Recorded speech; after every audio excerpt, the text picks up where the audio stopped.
بسم الله الرحمن الرحيم. الحمد لله والصلاة والسلام على رسول الله وآله وصحبه ومن اهتدى بهديه واستنى بسنته ومن والاه. أما بعد، السلام عليكم ورحمة الله وبركاته. Hadith number 227. Yes, brother. Narrated Ibn Abbas radiallahu anh.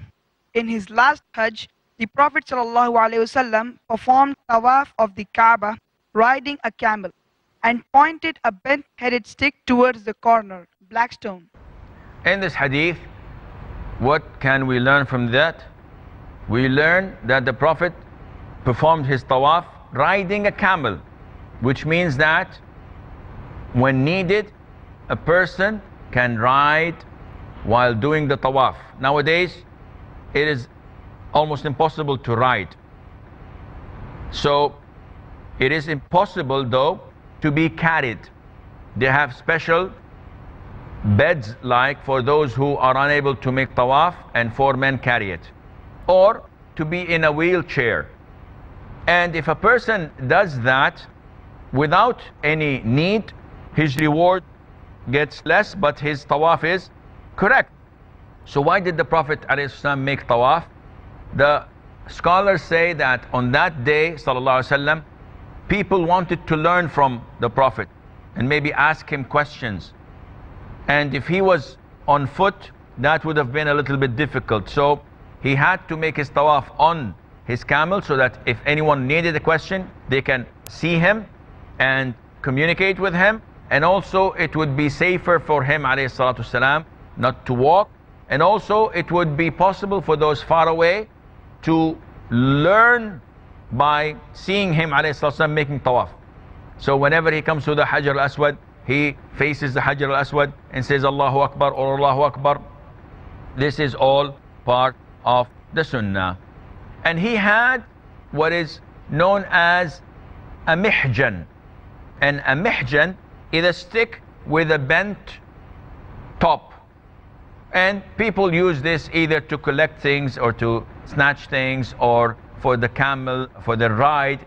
And they can use this for many different reasons. So again, this reiterates the fact that if you cannot kiss it, the black stone, then you touch it with your hand and kiss your hand. If not, then you touch it with a stick if you had, or an umbrella, providing that you would not harm people.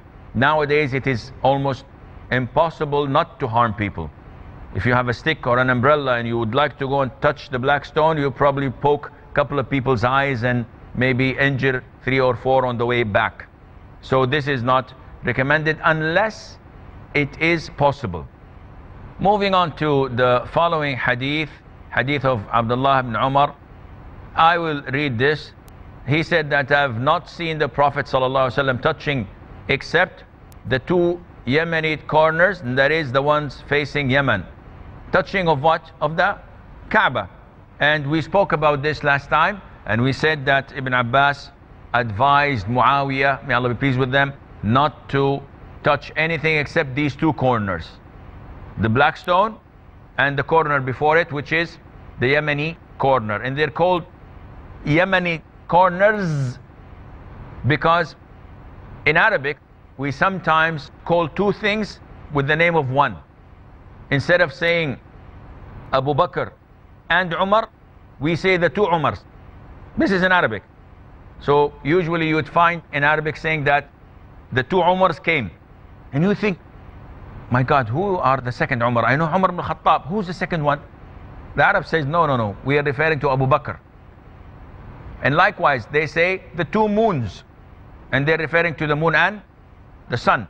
And in the hadith of Aisha, when she said that fire would not be lit in the houses of the Prophet ﷺ for cooking for 2 consecutive months. We would see the crescent, then the crescent, then the crescent, 2 months. And Urwa ibn Zubair said, my aunt, or my mother, because she is his aunt, his mother is Asma. So he asked her, my mother, as the mother of the believers, what did you feed on? She said, the 2 blacks, and then explained, dates and water. So this is in Arabic. Water, is water black? No, this is known in Arabic as at-taghlib, enforcement or reinforcement of one over the other. So this is known in Arabic, and this is also displayed here. Moving on to the chapter that deals with at-tamattu'. And now we're going to talk about the different types of Hajj.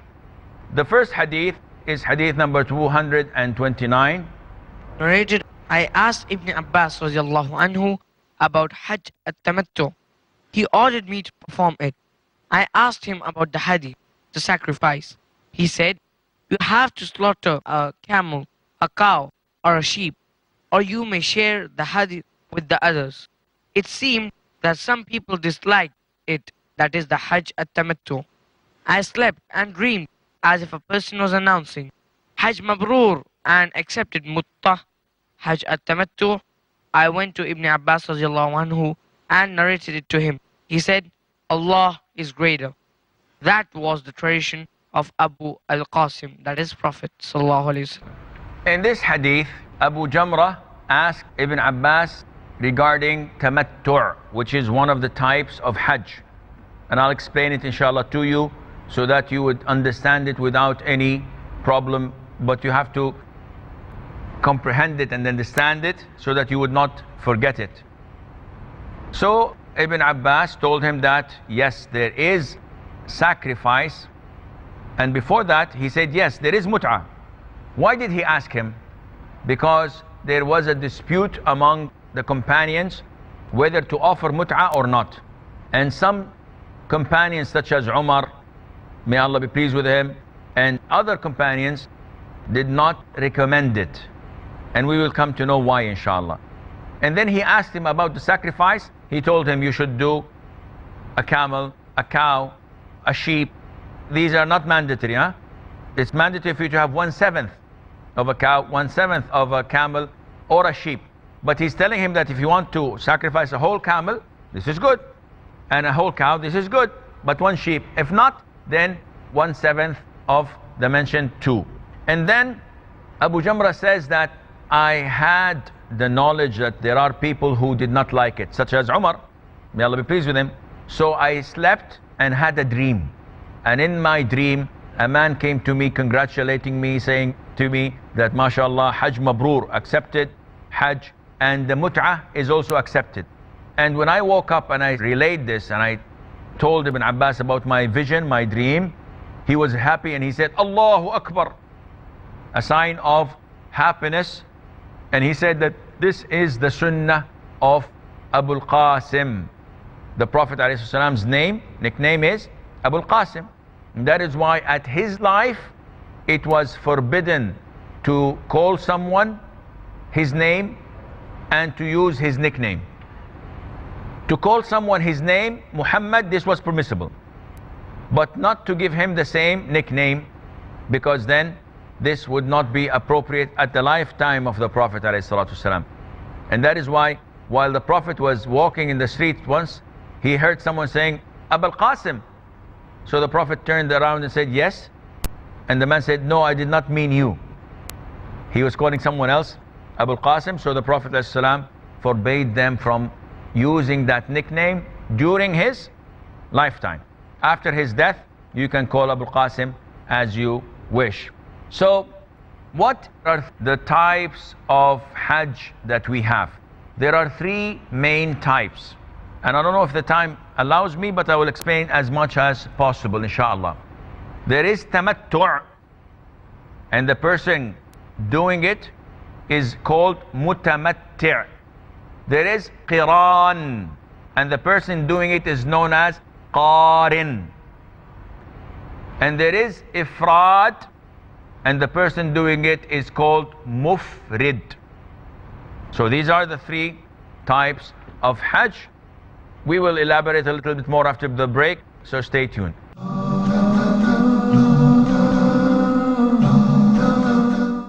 Assalamu alaikum and welcome back. So what is the difference between tamattu', qiran and ifrad? Scholars say that tamattu' is the best of the 3. because it involves making a separate umrah, tawaf, sa'i, and then you cut your hair and you wear your normal clothes, you do everything that was forbidden before ihram. If you have a wife, you can have intimacy, you can perfume, you can clip your nails, you clip your hair, you do whatever you wish, wear normal clothes. On the 8th of Dhul Hijjah, which is known as Yawmut Tarwiyah, the day of Tarwiyah, you wear your ihram and make talbiyah of Hajj, and you perform your normal rituals of Hajj with the pillars of Hajj. And the pillars of Hajj is ihram, is to stand on the day of Arafah, is to offer tawaf al-ifada, which is the pillar of Hajj, and sa'i al-Hajj. This is what? Mutamatti'. Qarin and Mufrid, they are exactly the same in every action they do for Hajj, with the exception that the intention is different and that the Qarin has to sacrifice an animal. What do you mean that the intention is different? The Qarin intends that a Umrah is embedded in his Hajj, though he does not offer a separate Umrah, Tawaf, Sa'i, and cuts his hair. No, it is hidden, it is embedded, and he gets the reward of both. And he sacrifices on the 10th day of Hijjah. The Mufrid does exactly the same, but he does not sacrifice, and there is no Umrah for him.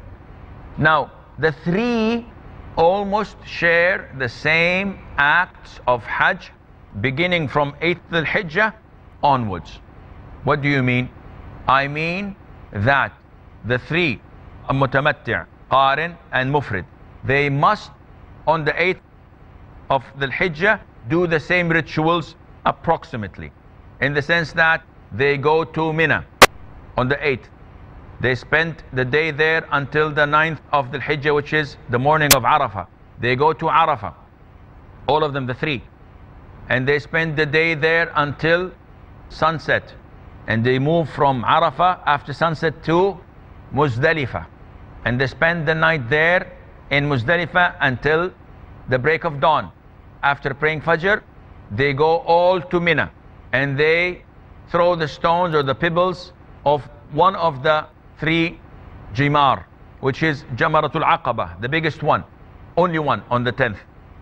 And then they slaughter their sacrifice, they shave their hair, and they offer Tawaf al-Ifada and Sa'i al-Hajj, and by this their Hajj would be completed.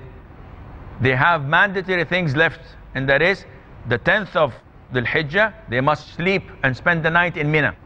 The following day, the 11th, after the adhan of Dhuhr, they must throw the three pebbles, the smallest, the middle, and the biggest or the largest. And then they spend the night until the morning of the 12th. After Zawal, after the adhan, they throw the three pebbles again, and they have a choice, either to leave or to spend the 13th as well. But it's up to them to leave or not. And they have to leave before sunset on the 12th. They go to Mecca, they offer the farewell wada' tawaf, and they leave outside Mecca to Jeddah or to their country or to wherever, or they stay. It's up to them. But if they stay, the last thing that they should do is making tawaf al-wada', the farewell tawaf, before they leave Mecca. This is the Hajj. Very simple. There are few technicalities here and there that make it a little bit different. But I will not go into these technicalities now, so that after we read a number of hadiths and you comprehend this and we repeat this process again and again, then we mention some of the things that you can do. The following hadith is hadith of Ibn Umar, may Allah be pleased with him, and it's a long hadith. We need someone to read it. Yes, Muhammad Aman. Abdullah ibn Umar radiallahu anh reported, Allah's Messenger sallallahu alaihi wasallam observed tamattu in Hajjatul Wada by offering Umrah to the Hajj and gave sacrifice. So he drove the sacrificial animals with him from Zil Hulayfa. Allah's Messenger sallallahu alaihi wasallam pronounced talbiyah for Umrah and then pronounced talbiyah for Hajj. And the people performed tamattu in the company of Allah's Messenger sallallahu alaihi wasallam. They put on ihram for Umrah first and then for Hajj. Some of them had sacrificial animals which they had brought with them, whereas some of them had none to sacrifice. So when Allah's Messenger sallallahu alaihi wasallam came to Makkah, he said to the people, "He who amongst you has brought sacrificial animals along with him must not treat as lawful anything which has become unlawful for him till he has completed the Hajj. And he who amongst you has not brought the sacrificial animals should circumambulate the house and run between Al-Safa and Al-Marwa and clip his hair and put off the ihram. And then again put on the ihram for Hajj and offer sacrifice of animal. But he who does not find the sacrificial animal, he should observe fast for 3 days during the Hajj and for 7 days when he returns to his family." Allah's Messenger sallallahu alaihi wasallam circumambulated the house when he came to Makkah. He first kissed the corner of the Kaaba containing the black stone, then walked quickly in 3 circuits out of 7 and walked in 4 circuits. And then when he had finished the circumambulation of the house, he observed 2 rak'ahs of prayer at the station of Ibrahim and departed and came to As-Safa and walked 7 times between As-Safa and Al-Marwa. After that, he did not treat anything as lawful which had become unlawful till he had completed his Hajj and sacrificed his animal on the day of sacrifice, 10th of Zil-Hijjah, and then went back and performed circumambulation of the house known as Tawaf Ifada, after which all that was unlawful for him became lawful, and those who had brought the sacrificial animals along with them did as Allah's Messenger sallallahu alaihi wasallam had done. Now this is a description of the pilgrimage of the Prophet ﷺ. And scholars differed. What did the Prophet ﷺ perform? Did he perform tamattu'? Did he perform qiran? Or did he perform ifrad? In the beginning, the Prophet ﷺ wanted to perform tamattu' in the sense that he wanted to make a umrah, but then he was informed that whoever drove and took out with him his hadi, his sacrifice animals, cannot at all cut his hair, wear his normal clothes until the sacrifice is slaughtered. So the Prophet, when they came to Mecca, he told them, those among you who had driven their hadi should remain on their ihram. You cannot make umrah and wear your normal clothes because you have driven your hadi. Those who didn't drive and bring with them the sacrifice animal, you should make umrah and cut your hair, clip your hair, and not wear your normal clothes until the 8th of the Hijjah. And another narration, they said, "O Prophet of Allah, you're telling us to become halal again, to take off the ihram after our umrah, though we came for Hajj? What kind of halal? What kind of things that we permitted to do?" And the Prophet said, every single thing that was unlawful for you because of the state of ihram, after your umrah, because you did not take the hadi with you, you can do everything. So the scholars differed. What was the type of ihram did the Prophet commit?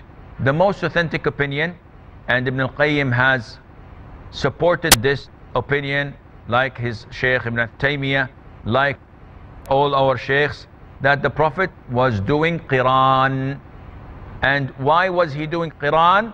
Because the person who's doing qiran cannot change, cannot become halal again unless he slaughters his animal. And the Prophet had his sacrifice with him. And he said in another hadith, when people said, but what about you? Why should we make umrah and you're not making umrah and wearing your normal clothes? He said that I had wished that I did not bring with me the hadi, so that I can make umrah and stay all this period wearing normal clothes, doing normal things, and on the 8th I would wear my ihram again. Why do scholars say that this is much better than qiran and ifrad, that is tamattu'? They say because you're making 2 rituals. a separate Umrah and a separate Hajj in one journey. And this is the value of it. While Qiran, he's doing one ritual in one journey. And likewise, Mufrid is doing one ritual in one journey. So they say that this is the best of the rituals which the Prophet hoped and wished that he would have done. Some scholars say the best of all rituals is Qiran, not Tamattu'. Why? They said because this is what Allah chose for the Prophet. And Allah does not choose anything except the best for the Prophet. But they answered them back by saying, if it was the best, the Prophet ﷺ would not have wished that he did not bring the sacrifice, and so he would have made a Umrah like them. So wishing something means that it is a better stage. Nowadays, it is very rare, if not difficult to find or impossible to find people coming and bringing their sacrifice with them. So you don't find people coming from India and having their sacrifice with them, although this is possible. I've seen people in Hajj coming from Yemen and coming from outside of Mecca, carrying their sheep or goat on their back. I've seen this with my own eyes. And this is a sign of glorifying Allah Azza wa Jal, because the sacrifice is not just meat. It is a form of worshipping Allah by driving your sacrifice for the sake of Allah. And it's a lot of trouble. Yet this is what the Prophet did on the Hajj of farewell Hajj. The Prophet sacrificed how many? 100 camels. He slaughtered 63 with his own hand and gave the knife to Ali to continue or to complete the 37. And these sacrifices are for the sake of Allah. The meat, what will happen to it? It will go to the poor people, and you will probably eat a portion of it, but you will give the rest to the people. So these are the things that the Prophet ﷺ did. We will elaborate a little bit more inshallah, but I'm afraid that we have to depart, and inshallah when we meet next time we'll elaborate a little bit more. And until then, fi amanillah, assalamu alaikum wa rahmatullahi wa barakatuh.